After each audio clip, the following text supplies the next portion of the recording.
देखिए बच्चा, आप लोगों को श्वसन पढ़ा जा रहा है। इसमें श्वसन श्वसन सभी जीव क्या करते हैं? श्वसन करते हैं। और सभी जीव पोषण भी करते हैं, पाचन भी करते हैं। हाँ देखिए, सही बात है। जब पोषण करेंगे तो पाचन तो उनका होगा ही, है ना। यानी सभी जीव क्या करते हैं? श्वसन करते हैं। तो सभी जीव में कौन आएंगे? पेड़ पौधे आएंगे कि नहीं आएंगे? आएंगे। जैसे जीवों में कहा जाता है एक कोशिकीय जीव और बहुकोशिकीय जीव, है ना। एक कोशिकीय जीव में अमीबा, पैरामीशियम ये सब आते हैं। अब बहुकोशिकीय जीवों में कौन आ जाते हैं? जितने भी भाई बड़े बड़े जीव हैं जिनको हम लोग क्या करते हैं? आँखों से देख सकते हैं। जैसे में मानव है, हाथी है, होता है। एक होता है प्रोकैरियोटिक और एक होता है यूकैरियोटिक। प्रोकैरियोटिक को हम लोग नहीं देख पाते हैं, लेकिन यूकैरियोटिक, यू का मतलब क्या होता है? तुम या आप ना। तो ये तो देखिए, पादप भी क्या करते हैं? श्वसन करते हैं। पादप भी एक तरह से क्या है? जीव है ना। जीव है। कैसे सिद्ध होता है कि जीव है? पादप अगर जीव है तो कैसे सिद्ध होगा कि वो जीव है? तो पादप क्या करते हैं? वृद्धि करते हैं। जैसे जीव जंतु जो होते हैं क्या करते हैं? वृद्धि करते हैं। उसी तरह पेड़ पौधे भी क्या करते हैं? वृद्धि करते हैं। होता है ना, उनका भी आकार बढ़ता रहता है, होता है। वो भी पोषण करते हैं। अब पोषण कैसे करते हैं? जैसे पानी डालते हैं तो क्या कर लेते हैं? सूख लेते हैं कि नहीं सूख लेते हैं? सूख लेते हैं। तो इसी से क्या पता चलता है कि पेड़ पौधे भी क्या हैं? जीव हैं। तो जीव हैं तो वो भी क्या करेंगे? कहीं ना कहीं श्वसन करेंगे। तो आज देखा जाएगा क्या? पादपों में श्वसन। पादप में श्वसन के बाद हम लोग पढ़ा जाएगा क्या? मानव में श्वसन। अभी पोषण के वो श्वसन को हम बताए थे कि कौन कौन से जीव कौन कौन से अंगों से क्या करते हैं? श्वसन करते हैं। तो देखिए, पेड़ पौधे, वहाँ पर जीव जंतुओं का बताए हैं कि जैसे मछली है तो किससे श्वसन करती है? गिल्स से। मानव जो है स्तनधारी, फेफड़े से करता है। स्तनधारी के पास फेफड़ा पाया जाता है, होता है। उसी तरह जैसे मेंढक है, त्वचा से भी करता है। और उसका बच्चा टेडपोल गिल्स से करता है। लेकिन पेड़ पौधों में कोई स्पेशल अंग नहीं होते हैं। श्वसन के लिए कोई स्पेशल अंग नहीं पाए जाते हैं। पेड़ पौधों में क्या अंग पाए जाते हैं? हमको तो दो तीन चीज़ उसमें दिखाई देते हैं। एक जड़ दिखाई देता है, एक तना दिखाई देता है, एक पत्ती दिखाई देता है। यही दिखाई देता है ना। और साथ में उसके फल दिखाई देते हैं। मेन तो यही होते हैं। तो देखिए, पत्ती द्वारा भी हो जाते हैं ना। यानी किसके हम लोग देखते हैं क्या? जड़ देखते हैं, इसके बाद तना, इसके बाद पत्ती। और जो फल फूल लगने वाले हैं वो लगते हैं। मानी कुछ पौधों में क्या होते हैं? फल लगते हैं, तो कुछ में नहीं लगते हैं। लेकिन मुख्य रूप से तीन तो होते हैं। जड़ होता है, तना होता है और पत्ती होता है। हाँ, ये बच्ची पूछिए कि क्या शाखा भी तो होते हैं? तो शाखा को ही तना बोला जाता है। जो निकले रहते हैं ना शाखाएं चारों तरफ से, एक तरह से तना ही है ना। उसको काट देंगे फिर लगा देंगे, जैसे गुलाब का करते हैं ना जनन, कि काट कर कलम बनाकर इसके बाद मिट्टी में गाड़ देते हैं, खाद पानी उन्हीं दे देते हैं तो निकल जाता है। तो वो शाखा को ही काटते हैं। तो देखिए, अब इनके अलावा कोई अंग दिखाई देता है तो इससे क्या निष्कर्ष निकलता है? कि जड़ द्वारा श्वसन करते होंगे। एक तो जड़ द्वारा करते होंगे, एक शाखा द्वारा यानी तना के द्वारा, और एक पत्ती के द्वारा। ये तीन रूप से क्या करते हैं? श्वसन करते हैं, है ना। देखिए, पेड़ पौधे भी क्या करते हैं? श्वसन करते हैं। लेकिन हम लोग श्वसन में क्या करते हैं? ऑक्सीजन लेते हैं और कार्बन डाइऑक्साइड छोड़ते हैं। लेकिन उनमें श्वसन में क्या होता है? कार्बन डाइऑक्साइड लेते हैं और ऑक्सीजन छोड़ते हैं ना। हम लोगों से उल्टा होता है, क्योंकि वो कार्बन डाइऑक्साइड और सूर्य के प्रकाश के ऊपर होता है ना। तो क्या करते हैं? पेड़ पौधे अपना भोजन बनाते हैं ना। यही होता है। तो उसी तरह तो देखिए, इनमें क्या होते हैं? गैसों का विनिमय होता है। विनिमय मतलब क्या होगा? आदान प्रदान। पहले के लोगों का देखिए, कुछ पेड़ पौधे ऐसे हैं जो क्या करते हैं? 24 घंटा ऑक्सीजन देते हैं। कुछ पेड़ पौधे ऐसे होते हैं जो 24 घंटा ऑक्सीजन देते रहते हैं। तो पहले के लोग जो थे ना, थोड़ा सा लॉजिक रखते थे। जैसे कहा जाता है कि पीपल का पेड़ नहीं काटना चाहिए ना। पीपल का पेड़ क्या करता है ना, दिन हो या चाहे रात ऑक्सीजन देते रहता है, और उसके लिए अलग से कोई बीज नहीं आता है, अलग से कोई बीज नहीं आता है। क्या कोई पीपल का पेड़ लगाता है? वो अपने आप ऐसे जगह रहेगा, वो लगना शुरू हो जाता है ना। तो अगर उसको आदमी काटेगा तो क्या होगा, ख़त्म हो जाएगा। और ऑक्सीजन हमको क्या चाहिए, 24 घंटा दे रहा है, तो वो फायदेमंद है। तो पहले के लोग कहते थे, अच्छा अब भी कहते हैं कि पीपल का पेड़ नहीं काटना चाहिए, उस पर देवताओं का वास रहता है, यही माना जाता है। पहले के लोगों का देखिए लॉजिक, देवताओं का वास रहता है, यानी इससे आदमी डर के मारे वो पेड़ को न काटे, इसीलिए उसको बचाने के लिए लोगों ने लॉजिक रख दिया। कितना अच्छा काम किया। नीम का पेड़ है, कहते हैं कि नहीं काटना चाहिए, उस पर देवी माई आती हैं, है ना, वो भी ऑक्सीजन देता है 24 घंटा। नीम का पत्ती तो ऐसा ही है, वो तो ऐसा ही फायदेमंद है, ये तो सबको पता है। नीम का पत्ता है जो, चाहे उसका लकड़ी हो चाहे कुछ भी, नीम का हर एक पार्ट क्या करता है, हम लोगों के लिए फायदेमंद है, मानव जीवन के लिए। तो इसीलिए वो औषधि का काम करता है, दवा का रूप का काम करता है, नहीं होता है। तो ये सब चीज़ों को देखिए, पहले के लोग लॉजिक में रख के उसको बचाने के लिए क्या क्या कहानियाँ बता दिए तो आज चल रहा है, बच रहा है, नहीं तो तुलसी, वही ये सब देखिए, ये सब जो चीज़ें हैं अपने आप कहीं भी निकल जाते हैं, इनको कोई लगाता नहीं है, निकल जाते हैं। यहीं पर देखिए बाहर 4 गो निकले हैं नीम का पेड़, बाहर 4 हैं, कोई लगाया नहीं है, बरसात हुई है, बारिश हुआ है, उसी से निकल गए हैं, लग रहे हैं। तो कोई लगाया थोड़ी है आकर यहाँ पर, उसी तरह था। तो इसी तरह ये सब अपने आप क्या होते हैं, निकलते रहते हैं। तो इन सब का लॉजिक होता है। जैसे पहले के लोगों में देखिए, जैसे कुत्ता काट देता था, कुत्ता जानते हैं ना, तो कुत्ता काट देगा तो पहले के लोग क्या करते थे, सुई तो लगता ही था, लेकिन 7 दिन लगातार वो क्या करते थे, कुआं 7 गो जाके उसको कहते थे कि इसमें देखो, कुआं को झकाते थे। अब कुआं को झकेगा, है ना, अब बताइए क्यों झकाते थे, यानी क्यों उसको कहते थे कि कुआं में पानी है, उसको देखो। 2-2, 3-3 मिनट, 5-5 मिनट वो क्या करते थे, वहाँ पर खड़ा होकर 4 लोग पकड़े रहेंगे उसको कि कहीं ये गिर ना जाए, और वो देखता था उसमें। तो देखिए वो क्यों झकाते थे, क्योंकि कुत्ता काटता है ना तो एक रोग होता है हाइड्रोफोबिया। हाइड्रोफोबिया एक ऐसी रोग है जो पानी को देखेंगे ना तो डर लगेगा, लगेंगे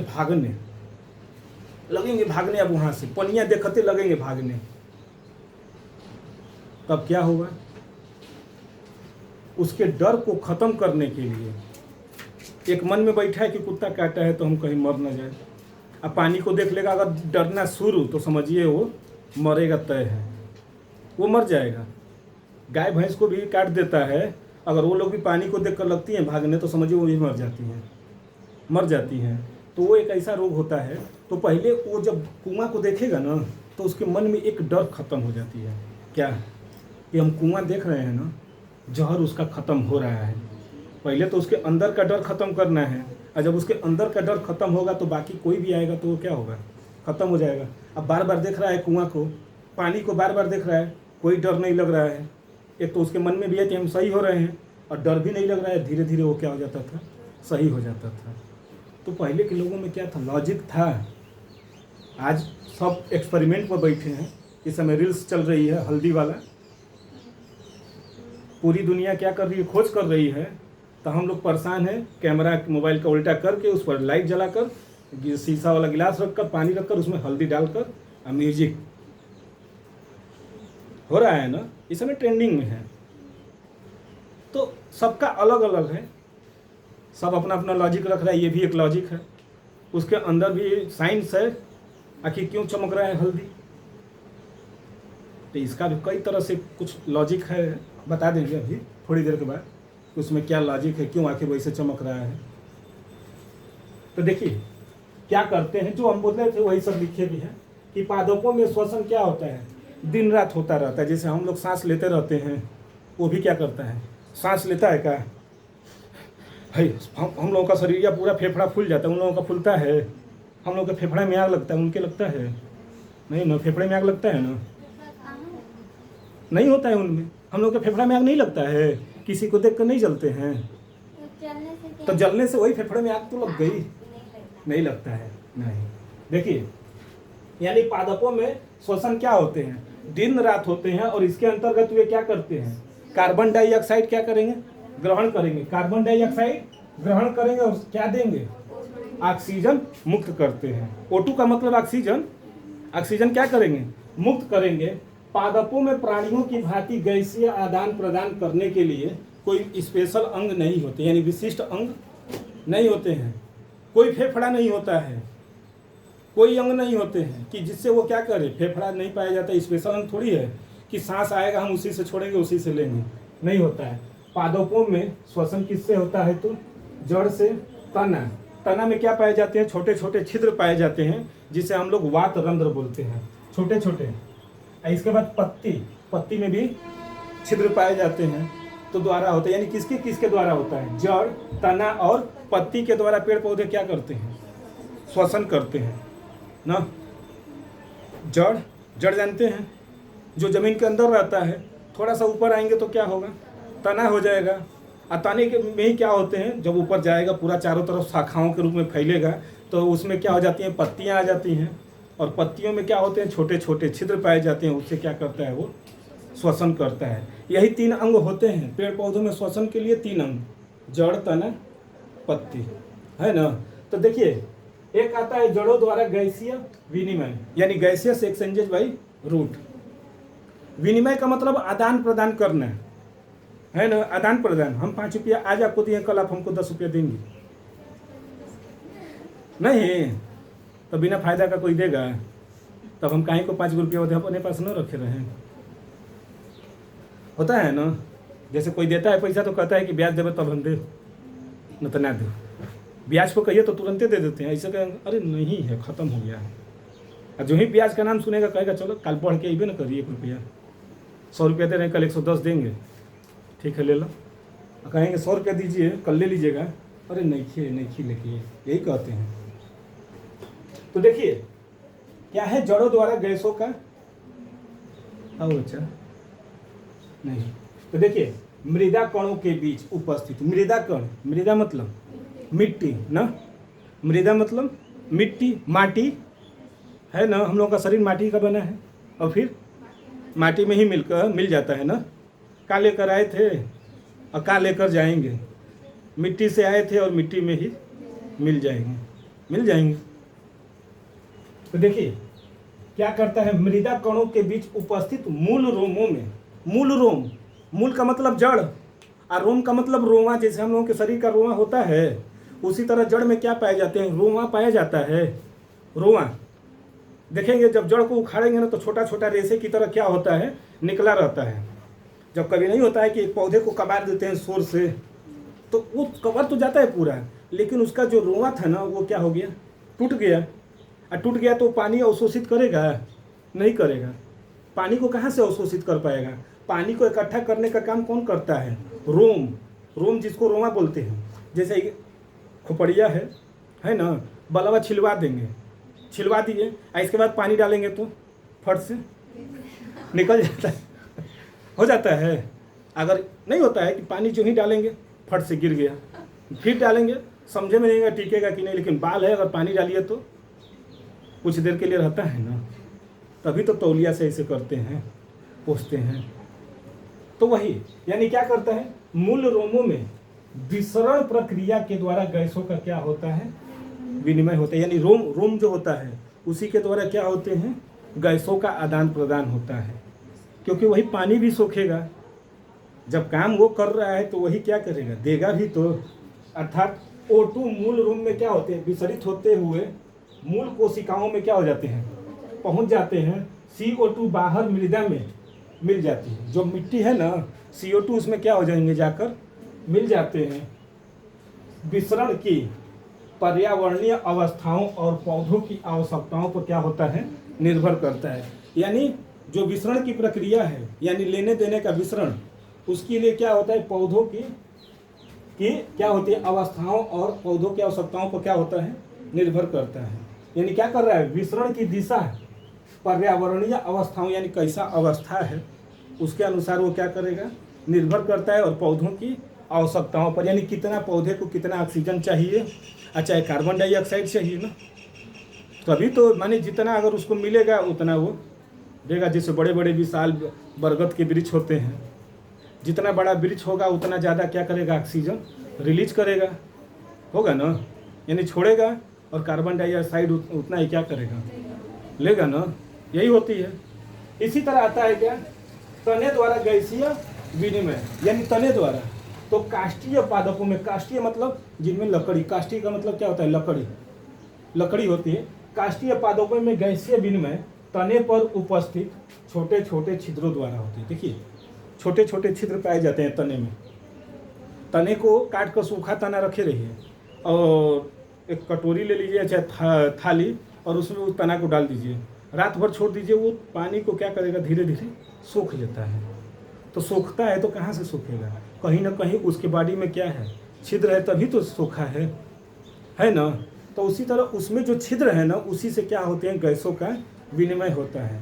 यानी जितने भी तने हैं, तनों में क्या पाए जाते हैं, छिद्र पाए जाते हैं, और उसी छिद्रों के द्वारा गैसों का यानी कार्बन डाइऑक्साइड और ऑक्सीजन का क्या होता है, आदान प्रदान होता रहता है, जिन्हें क्या बोलते हैं, वात रंध्र। यानी वो छिद्र को क्या बोलते हैं, वात रंध्र, यानी लेंटिकल्स, लेंटिकल्स कहते हैं।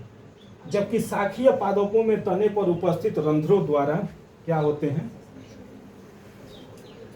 क्या होता है, श्वसन की प्रक्रिया होती है। जो शाखाएं होती हैं, जो बड़े बड़े निकलती हैं, तो वहाँ पर क्या होते हैं, रंध्रों द्वारा, उसमें रंध्र यानी छिद्र ही क्या होते हैं, स्टोमाटा, वो क्या होते हैं, उसके द्वारा श्वसन की प्रक्रिया होती है। कुछ समझ में आया, कुछ कहानी बता दी, कुछ ये बता दी ना, और कोई दिक्कत है इसमें। यानी लकड़ी के जो शाखा होते हैं, शाखाओं में वातरंध्र पाए जाते हैं, यानी छोटे छोटे छिद्र पाए जाते हैं। उस छिद्र को क्या बोलते हैं, लेंटिकल्स, यानी वातरंध्र बोलते हैं, और उसके द्वारा गैसों का विनिमय होता है। और जड़ों में जो होते हैं मूल रोम पाए जाते हैं, यानी रुआ, उससे क्या होते हैं, गैसों का विनिमय होता है। एक बचा तीसरा क्या, पत्ती द्वारा श्वसन। तो पत्ती द्वारा श्वसन देखा जाए,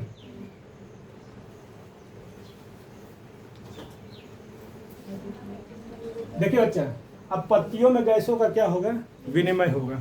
जड़ द्वारा हो गया, शाखा ये तना द्वारा हो गया ना। अब पत्ती के द्वारा, पत्ती कौन सा कलर का होता है, हरे रंग का होता है, किसी का पीला होता है,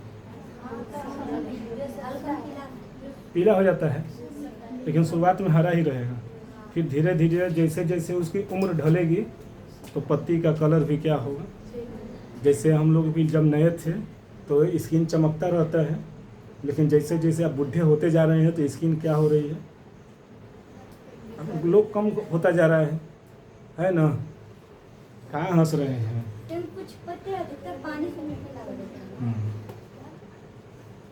हो जाते हैं, तो वो अपना कलर चेंज करते हैं लवक के कारण। उनमें लवक पाए जाते हैं, वर्णक, जो आपको उसमें पढ़ाया जाता है कोशिका में। तो देखिए गैसियस एक्सचेंज इन लिप्स ना, यानी पत्तियों में श्वसन की क्रिया किसके द्वारा होती है, तो विसरण के द्वारा। यह क्रिया पत्तियों में उपस्थित क्या होते हैं, स्टोमाटा। माटा का मतलब होता है क्या, मुख, स्टोमाटा यानी मुख द्वार, रंध्रों। तो देखिए उपस्थित रंध्रों द्वारा होता है, रंध्रों द्वारा CO2 यानी कार्बन डाइऑक्साइड और ऑक्सीजन का क्या होता है, आदान प्रदान होता है। पत्तियों में क्या पाए जाते हैं, छोटे छोटे छिद्र पाए जाते हैं, जिसको क्या बोलते हैं, स्टोमाटा या फिर रंध्र बोला जाता है। और उसी के द्वारा क्या होते हैं, कार्बन डाइऑक्साइड और ऑक्सीजन का आदान प्रदान होता है। देखिए रंध्र, पत्ती, रंध्र जो होता है पत्ती के अधिचर्म पर, पत्ती के अधिचर्म, अधिचर्म मतलब बाहर की जो सतह होती है उसके चर्म बोलते हैं, और उससे थोड़ा सा नीचे जब जाएंगे तो क्या होगा, अधिचर्म बोला जाता है। जैसे स्किन है, इसको धोकर छील दीजिए तो चमड़ा हट जाएगा ना, तो उसके अंदर एक और चमड़ा आएगा। तो उसी तरह पत्ती के क्या है, अधिचर्म पर उपस्थित वायवीय छिद्र होते हैं। यानी जो पत्ती होता है ना, तो उसको हल्का सा हटाएंगे ना, ब्लेड से हल्का सा खुरचिएगा तो उसमें ना जो ही हटेगा हरा वाला एक और हरा आएगा लेकिन वो डार्क रहेगा, चमकीला रहेगा। पत्ती यार ले लीजिएगा मोटा वाला और उसको हल्का सा ब्लेड से ऊपर से इसे खुरचिएगा तो ऊपर वाला चमड़ा तो हट गया, जो अंदर का हल्का सा चमड़ा जो ऊपर वाला हटा है नीचे बचेगा, उसी को क्या बोलते हैं अधिचर्म। और उसमें क्या होते हैं छोटे छोटे छिद्र होते हैं। प्रत्येक रंध्र एक छोटा छिद्र होता है। प्रत्येक रंध्र में एक छोटा छिद्र होता है जो चारों ओर से 2 वृक्कों के आकार की बाह्य त्वचीय कोशिकाओं से क्या होता है, वृक्क का मतलब होता है किडनी की तरह होते हैं। जिस ऊपर तो लगाए हैं, ऊपर जो लगा है मान लीजिए हम इसमें नहीं दिखा पाएंगे क्योंकि ऊपर लगा है ना, वही स्टोमाटा है। तो देख ये वाला ऊपर जो है मैंने हम उसको दिखा नहीं पाएंगे, हम कैसे भाई दिखाएं। इन कोशिकाओं को क्या कहते हैं, द्वार कोशिका या फिर रक्षक कोशिका यानी गार्ड सेल्स। गार्ड होते हैं ना, रक्षक वही होते हैं गार्ड, तो गार्ड सेल्स होते हैं। द्वार कोशिकाएं जीवित हरित लवक युक्त तथा केंद्रक युक्त होती हैं। द्वार कोशिकाएं यानी रक्षक कोशिकाएं क्या होती हैं, जीवित तो रहेंगी ही रहेंगी और कैसा होंगी, हरित लवक जो कि क्या होते हैं हरे रंग के होते हैं और साथ में क्या पाए जाते हैं तो केंद्रक युक्त होते हैं। इनमें विसरण की दिशा पर्यावरण की अवस्थाओं और पौधों की आवश्यकताओं पर निर्भर करता है, यानी मौसम कैसा है और पौधे को कितने ऑक्सीजन या चाहे कार्बन डाइऑक्साइड की आवश्यकता है, उसी पर क्या करता है यह निर्भर करता है। कौन, रंध्र। देखिए दिन के समय श्वसन के दौरान निकली CO2 प्रकाश संश्लेषण में क्या होती है, सबसे ज़्यादा ले लेता है। जो दिन में हम लोग ऑक्सीजन और कार्बन डाइऑक्साइड छोड़ते हैं ना, तो प्रकाश संश्लेषण के द्वारा वो क्या करता है, सबसे अधिक तो लेता है, लेकिन वो क्रिया किस में चली जाती है, प्रकाश संश्लेषण की क्रिया में क्या हो जाती है, अधिक हो जाती है। इसलिए वहाँ पर CO2 का क्या हो जाता है, कम निष्कासन होगा ना, होगा निकालना यानी हम आपको निष्कासित कर दिए हैं। तो वही कि दिन के समय श्वसन के दौरान निकली CO2 प्रकाश संश्लेषण में क्या हो जाती है, प्रयुक्त हो जाती है, अथवा CO2 का निष्कासन क्या हो जाता है वहाँ पर कम होता है और ऑक्सीजन की क्या हो जाती है, अधिक हो जाती है। उस दौरान तो वो ऑक्सीजन भी तो छोड़ेगा। अगर निष्कासन कम हो रहे हैं लेकिन ऑक्सीजन क्या हो रहे हैं, ज़्यादा निकल रहे हैं, जो कि हमको चाहिए, हम लोगों को चाहिए जीवों को। इस समय O2 का निष्कासन क्या होता है, मुख्य घटना होती है। वही बोला है कि इस समय O2 का निष्कासन मतलब निकलना क्या होता है, उसकी मुख्य घटना होती है। दिन के समय में पेड़ पौधे प्रकाश संश्लेषण द्वारा दिन के समय में क्या करते हैं, CO2 तो लेते हैं, लेकिन उनका सबसे ज़्यादा कहाँ यूज हो जाता है, तो प्रकाश संश्लेषण में। लेकिन जो यूज हो रहा है प्रकाश संश्लेषण में तो ले रहे हैं, लेकिन एक चीज़ निकाल रहे हैं वो है ऑक्सीजन। और ऑक्सीजन क्या कर रहे हैं उस समय, उसका प्रमुख घटना होगी। एक घटना तो चल रही है लेकिन दूसरी घटना क्या है, ऑक्सीजन को निकालना है ना। जैसे बारात आता है ना, तो बारात आने से पहले ही घराती को लगते हैं लोग खिलाने, तो पहले भोजन का प्रबंध देखे रहते हैं कि घराती को अगर खिला रहे हैं तो पहला मुख्य प्रायोगिकता क्या है कि बाराती को खाना कम ना पड़े, कोई भी चीज़ कम ना पड़े। तो एक तो घटना हो रही है क्या,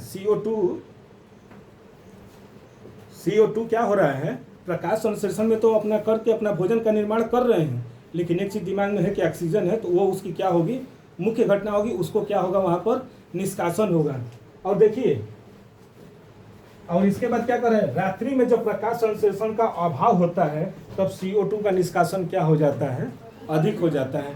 कुछ पेड़ पौधे रात को क्या करते हैं, कार्बन डाइऑक्साइड को क्या करते हैं, छोड़ते हैं, ऑक्सीजन लेते हैं। गैसों का आदान प्रदान करना है, इसीलिए कहा भी जाता है कि पेड़ के नीचे रात के समय नहीं सोना चाहिए, कहा भी जाता है इसीलिए क्योंकि वो सबसे ज़्यादा क्या करते हैं, ऑक्सीजन लेते हैं और कार्बन डाइऑक्साइड को क्या करते हैं, छोड़ते हैं। और हम कार्बन डाइऑक्साइड को ही लेंगे तो क्या होगा, बॉडी को नुकसान होगा। इसीलिए देखिए जो भी करते हैं ना, जितने भी होते हैं सोने वाले, पेड़ के नीचे रात के समय नहीं सोते हैं, पेड़ से थोड़ा सा हट कर सोएंगे। जैसे ये यहाँ पर पेड़ लगा है तो थोड़ी दूर जाकर सोएंगे, लेकिन पेड़ के नीचे नहीं सोते हैं। वो क्या होते हैं, कुछ दूरी पर जाकर सोते हैं। तो समझ में आया पादपों में श्वसन की डाउट है, किसके द्वारा हो गया, जड़ों के द्वारा और तनों के द्वारा और पत्ती के द्वारा। होता है ना, गैसों का आदान प्रदान वो नहीं करेगा तो प्रकाश संश्लेषण की अभिक्रिया होगी। अब प्रकाश संश्लेषण नहीं होगा तो हमको भोजन मिलेगा। इसीलिए पेड़ पौधों में भी क्या है, श्वसन। पत्ती को नहीं मिलेगा, प्रकाश संश्लेषण। पत्ती को कि पेड़ पौधे अपना भोजन बनाते हैं, और जब पत्ती नहीं रहेंगी तो पेड़ पौधे अपना भोजन नहीं बना पाते हैं, क्योंकि पर्णहरिम होना चाहिए क्लोरोफिल की सहायता से प्रकाश संश्लेषण की अभिक्रिया होती है ना। तो इसकी क्या होती है, पादपों में श्वसन क्या है, जरूरी है। क्यों जरूरी है? क्योंकि वो हम लोगों को क्या करते हैं, भोजन प्रदान करते हैं। इसीलिए पादपों में भी क्या होते हैं, श्वसन होते हैं। इस तरह से ये खत्म। अब पढ़ा जाएगा क्या, मानव में श्वसन, वो अगले टर्म पर।